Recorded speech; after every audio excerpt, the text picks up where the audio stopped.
June 14, 2024, habang nakasakay ang mga operatiba sa motor at bitbit ang warrant of arrest, agad nilang hinuli ang suspect. Angelo Melesio?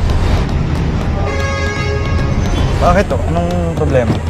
Alistado ka sa panggagasa.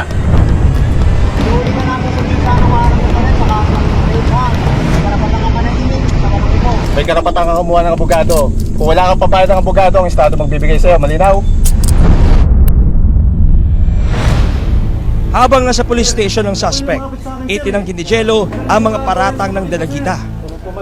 Nung nakausap po namin itong subject natin, ay mariin niya pong itinatanggi na wala po siyang kinalaman sa ginawa niyang pagkakasala po. Sakaling mapatunayan na nagkasala si Jello, maaharap siya sa 20 taon hanggang habang buhay na pagkakakulong.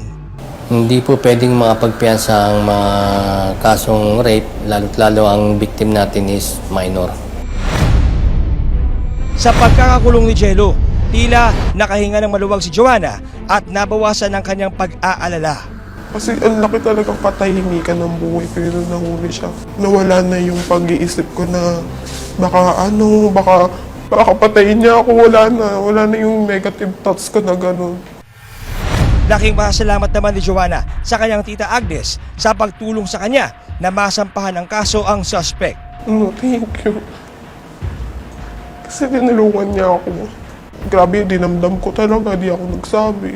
Hindi nandiyan siya para sa akin.